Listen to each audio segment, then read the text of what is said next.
So you're at an international conference and you're expected to fill the gap between 10:20 and 10:40. You must keep the time.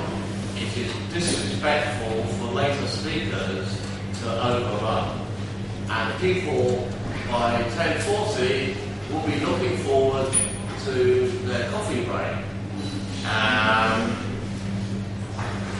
One good idea is to say to the audience, if anyone needs to go to the bathroom or make themselves comfortable or make an urgent phone call, please feel free to leave the theatre, but do it discreetly and quietly. Preparation is vital. Lord Baden-Powell, who started the Scouting movement in England for boys, his motto to the boys was, be prepared.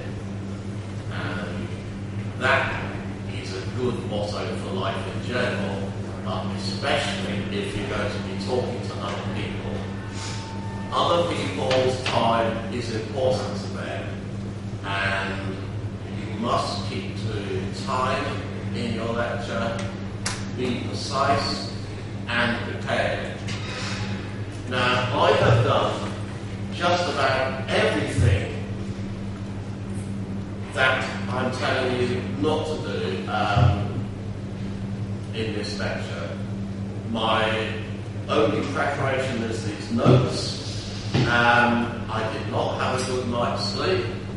I have grabbed bits of breakfast at odd times during the morning, and my body is not physiologically prepared well.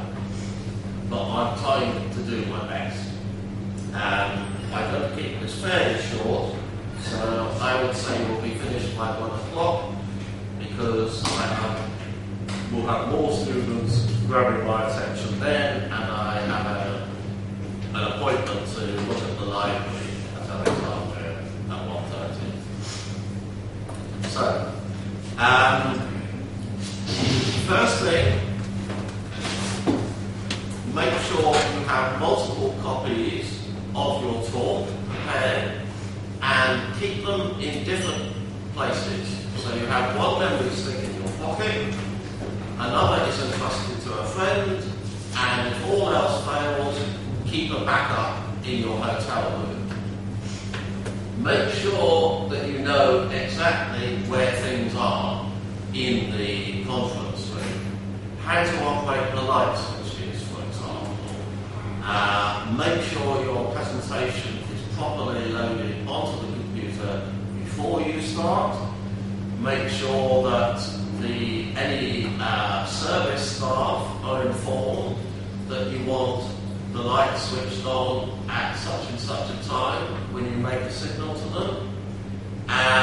In short, make everything sure to follow a smooth path, and you don't make a mistake, because if you start making mistakes, you're going to get anxious, and that will impair your performance. So have a good night's sleep beforehand. If you drink, don't. Because the last thing you want to do is be suffering from a hangover. Don't have any emotional involvements. Don't have a row with your husband or wife in the morning. And don't go out for a very late meal. Make sure you get your body well prepared for the next day. If your body is in a good physiological state, because the mind is part of the body, it requires 20% of your blood supply. Therefore, you should ensure it has adequate supplies of nutrients, especially glucose, because that's the energy it runs on. It can't metabolize fat, so it's essential to have breakfast or a lunch, but make it a light one. Don't start with a classical English traditional breakfast with a big fryer, because all that oil will be sitting in your stomach. You will probably be tense and anxious, and that will inhibit your digestion. And the blood, instead of being in your brain, will be in your stomach.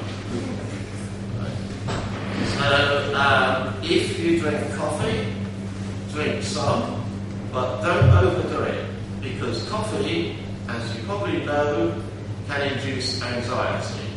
And the last thing you want is to be over-anxious with shaking hands when you're giving your presentation.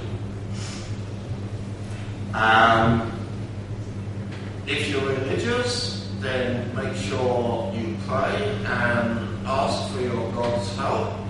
That will, a bit like having a little mascot, like I have a little furry toy mouse, which is my mascot. Put it where you can look at it. That will give you reassurance and confidence during your presentation. Make sure that people know your affiliation and put your email prominently, so if they want to contact you, they can. Be warm and friendly, and make sure that your talk is what we say in English, idiot-proof, foolproof. Don't put unnecessary detail in, but make sure you fully explain, as in a scientific paper, exactly what your aim is, what the context is. If Joe Bloggs wrote a paper in 1987 that is relevant, then you should make sure you've read that well beforehand and incorporated it into your presentation. Speak loudly, clearly, and more slowly than you would normally do during a conversation. If you are at an international conference, generally they are in English, and therefore many people will not have English as a first language. So choose your words carefully. If you use words which may be unfamiliar to you, like prosopagnosia, other terms, like that, who knows what prosopagnosia is? It's what I suffer from, and that's a failure to be good at recognising faces. So if I'm talking about clinical study on prosopagnosic patients, I want to make sure that people understand what I'm talking about. Don't use acronyms unless they're essential. Do you know what an acronym is?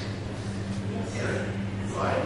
So if I'm talking about making a lesion in a mouse and giving NMDA to make a lesion, I should make it clear to everyone that NMDA stands for N-methyl D-aspartic acid. Move and gestures, where appropriate, that's a good idea. You want to keep the audience's attention. There's nothing worse than seeing some student falling asleep at the back of the lecture theatre. It distracts you and it doesn't do much for your confidence. One way of relieving anxiety is to select a friendly face in the audience, someone who's looking at you and smiling, or else preferably a colleague that you get on well with. And they will have a warm, receptive facial expression, and you can direct your talk at them, but don't keep focusing on them. Look around at all parts of the audience, because if you concentrate on the lady at the back there, people over here will feel left out.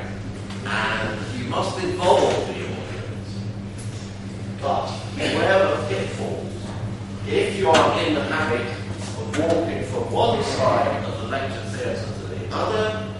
You will probably be doing this on a kind of autopilot. You're not conscious you're doing it. And there's a lovely story about these students who used to condition this professor to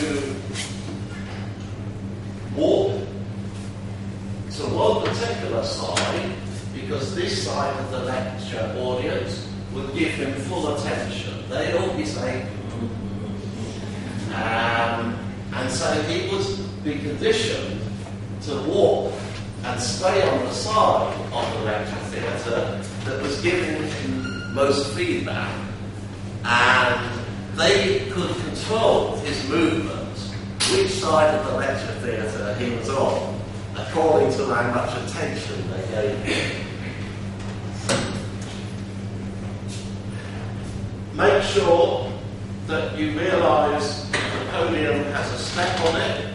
There's nothing worse than talking to the audience and it may amuse them, but it won't do much for you. You'll lose your train of thought and make a fool of yourself. End on a light and interesting note. Don't think that you're a clown. I know I suffer from this fault. Demonstrate things, but don't make an idiot of yourself, because you will therefore lose respect. And it's most important for a lecturer to have respect for his audience. They should feel free at the end of the lecture to come up to him and get a good response. So you can expect some questions at the end of the talk. Very often you will find that the chairperson asks the first question. That's to get things going. Try and answer all questions fully. Give that person what they want to know, but try and keep it short and to the point. If you go rambling on and on, the rest of the audience who weren't interested in that question or already knew the answer, they'll get bored.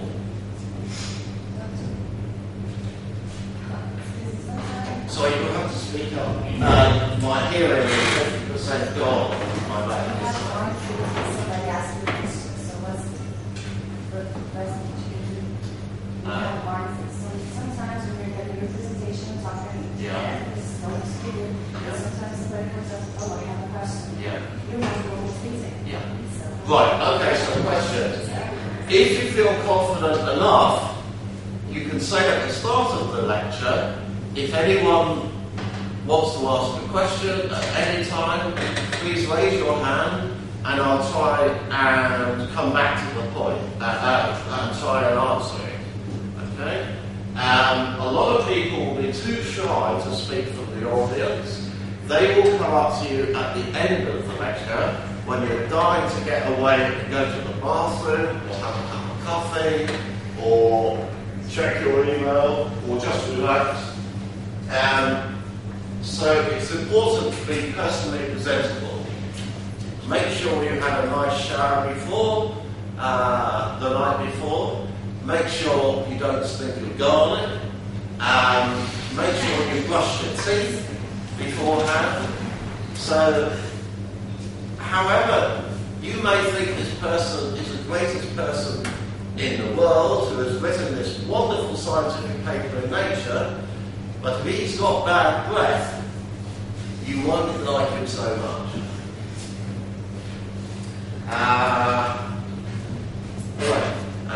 Be receptive. Try and sense the mood of the audience. If you're trying to be too funny and it isn't working, for God's sake, go on to something else. If you can see confusion on people's faces, then go back and reiterate. Politicians who are well prepared have a special techniques for talking. For example, Margaret Thatcher was given lessons in presentation style, and one thing you will notice is that often politicians will emphasise a point by saying it 3 times. We want England to win this war against Argentina. We want to win this war. We are determined to make England's name great in the world and show the Argentinians that they are imposters in the Falkland Islands. So sometimes people even say the same thing 3 times. Like in the army, communication is essential, and giving good commands is a mark of a good officer. That's why the 3 times rule applies. So, an officer is preparing his men for an assault on the enemy. When he's ready, he's checked everyone has their instructions, knows exactly what to do, and then he says, go, go, go! Right? You've seen it in films, yeah? So take examples from all areas of life. Think. See, I've done it. Think.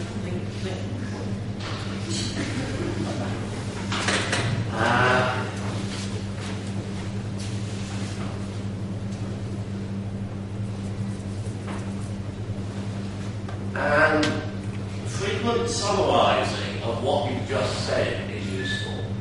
You may say the equivalent of a paragraph's worth, summarised in a sentence at the end what you have been trying to say in that paragraph. One of the best techniques for increasing memory is repetition. Okay? Also, it helps to repeat things in different contexts. So, one example is to prepare your lecture in different contexts and try and do it without aids, without visual aids, so that you've got it memorised exactly what you're going to say after slide 3. If necessary, put down cues on a note sheet. So after slide 3, explain exactly what the dosing regime was, for example. Inspire people. Emotion helps to consolidate memory. And always remember that you are talking to individuals. You may be talking to a group, but ultimately it's the individual that is receiving the information. This is another way to help overcome performance anxiety. You are just talking to a series of individuals, like Margaret Thatcher, who, don't get me wrong, I do not respect her. She had a science degree in chemistry, I think from Cambridge, but apparently it wasn't a good one, and she wasn't a particularly good scientist. Now I've forgotten what I was going to say about Thatcher. So if you forget what you're going to say, go on to something else.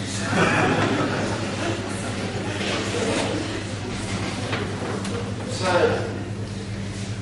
make sure that you're comfortable with the lighting level in the theatre. There's nothing worse than having the lights too bright. Make sure that there is sufficient lighting though to be able to read your notes.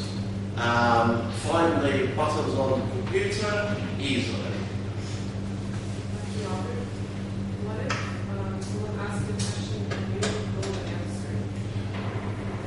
Well, there's several ways. You can just pretend you know the answer and try to, what we impolitely say in English, debauch it. You can try and turn the question back towards the person who asks and try and get a clue from them as to what you should say. Try and sense what the person wants to know. Very often you'll notice when a politician is being interviewed and the person asks an awkward question, the politician will deviate away from the point that's being made. And a good interviewer, on the other hand, will say, but please sir, would you please answer the question? Is the economic future of Egypt good or bad? They might say, well, given circumstances, and if we get that funding from the IMF, yes, the future is bright, and be confident. Make people feel good. So the last thing that a politician wants to say is something that makes people feel down. Because if they don't feel positive about him or her, they are not going to get re-elected.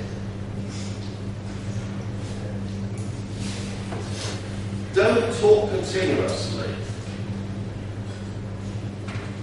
I'm taking 1 or 2 breaks just to remind myself what the hell I'm supposed to be talking about.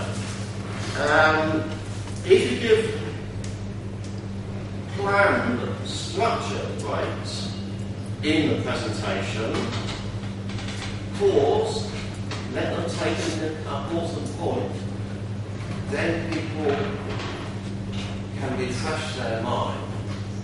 There's nothing worse than someone who keeps talking faster and faster and you can't understand what they're saying, and this and that. So your mind is continually having to receive input from this person, and receiving input requires mental processing, and therefore you get tired. You lose your concentration. That is the point of reiteration, so that the mind can relax a little bit and let that thought, that fact, sink in a bit. Right, done that bit. How to cope with performance anxiety. As well as good physiological preparation in terms of diet,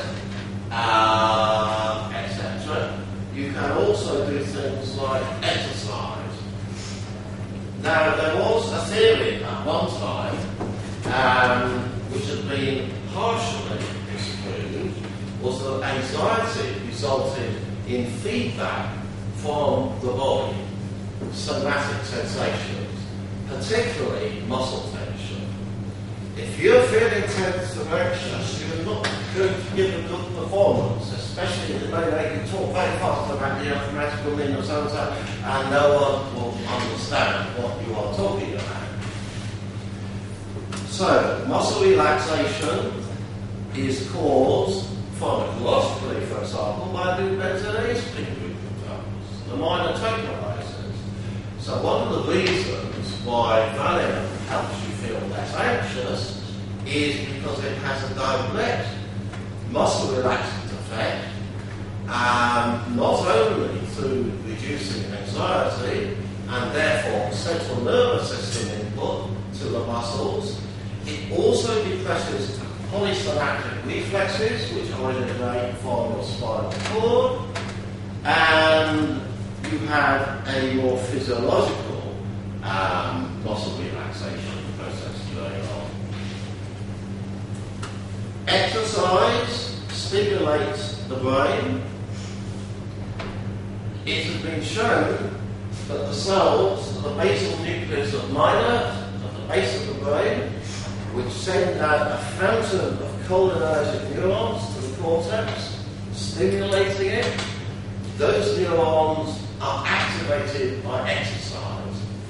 So if you do some light exercise before your talk, you'll be more relaxed and more able to concentrate, and your cognitive performance will be better. In fact, the basis of this was the basis for a memory improving drug that we devised in the pharmaceutical company.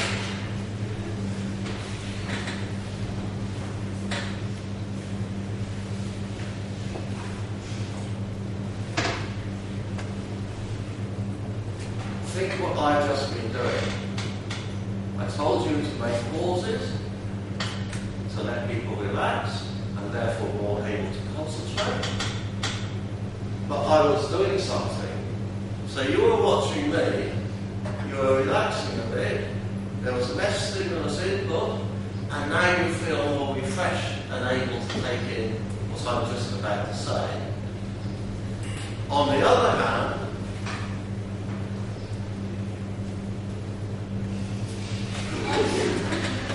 I forgot what I want to say. Yeah? So you're looking at me and thinking, silly bugger, he's forgotten what he wanted to say. Yeah? Right. After a break, you need to reset the context. You need to say something that you said before to get the brain of your audiences into the schema that will process the particular thing you're going to say. So, we were talking about the nucleus basalis at the base of the brain, the way it sends fountains of cholinergic axons to activate the cortex, and I'm just about to do that diagrammatically. So, we have a brain with the cerebellum here, the spinal cord, these are the frontal lobes, the sylvian fissure, and the temporal lobe. And in here, we have the little hippocampus. And at the base of the brain here, we have the nucleus of myelin with these cholinergic cells which send axons all over the brain, stimulate this by exercise, and therefore you have metacognition. The first cells, apart from the hippocampus, of what in Alzheimer's disease are the cells of this basal nucleus. The neurochemistry, neuroanatomy of them is that they are cholinergic, and if this is my artistic skills are rather limited, so this is the cell body. If I put it higher up, you'll be able to see at the back of the audience better. Okay, so always think what the audience can see. Don't scribble down here like half the people in the audience won't see it. So, we have diagrammatically a nerve cell body. It receives inputs from other neurons. This sends out acetylcholine,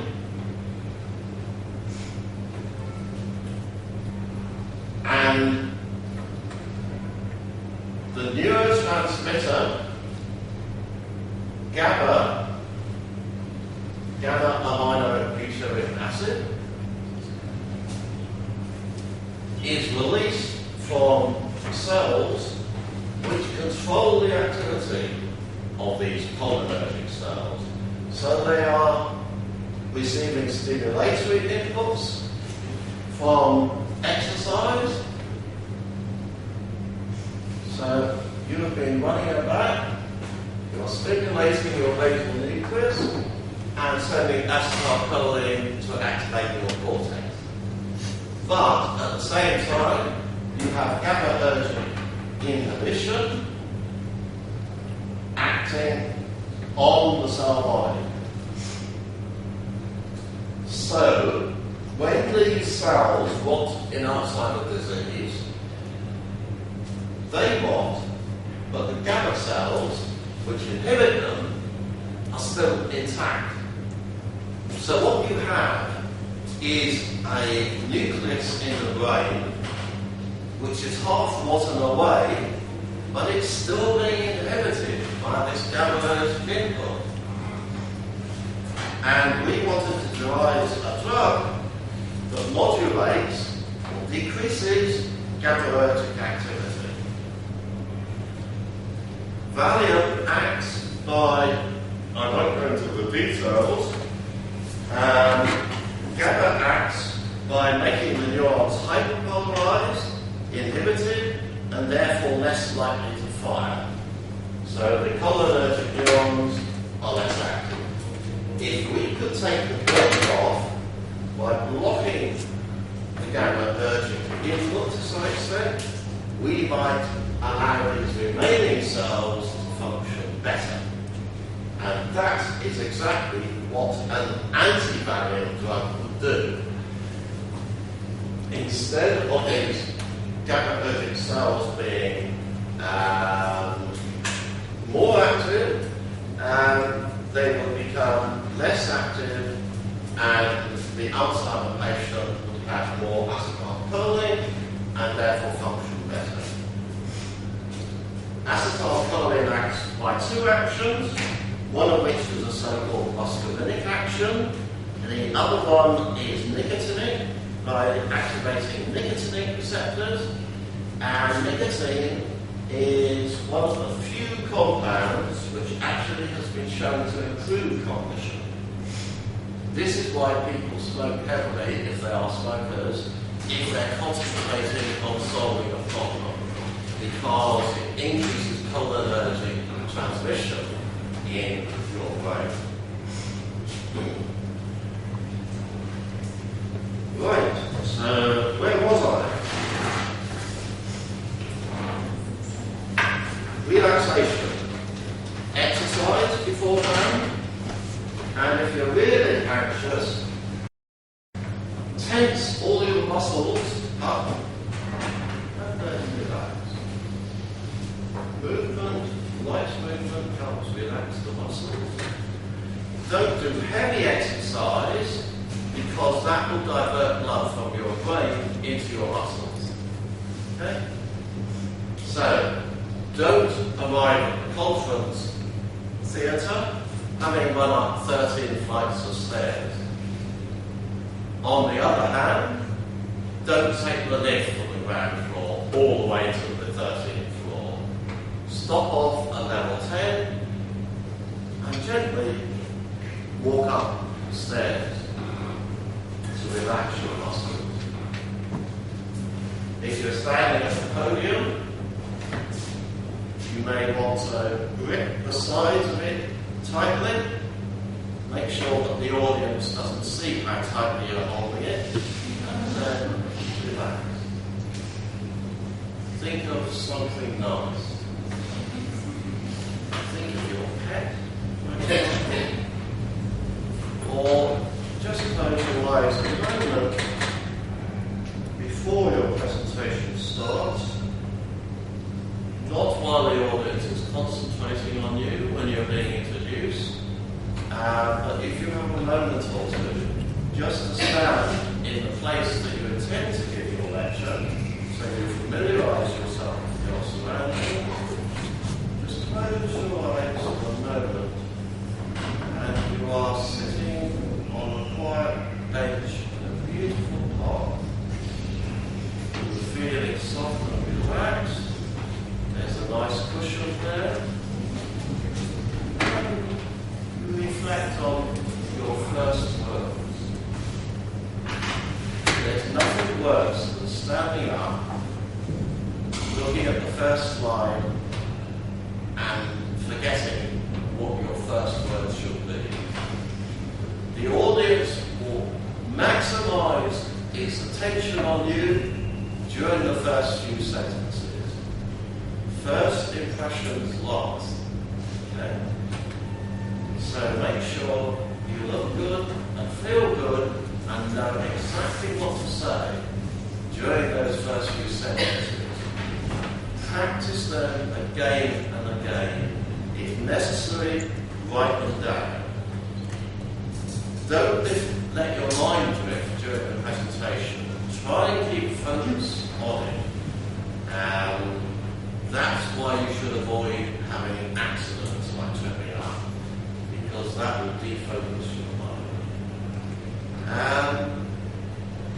And keep the time. It's just now 1 o'clock. I told you we finished at 1 o'clock. If I carried on talking to 10 past 1, you would think, when's he going to stop? I've stopped. I've done the best I can. It's not perfect, but I hope it's good enough.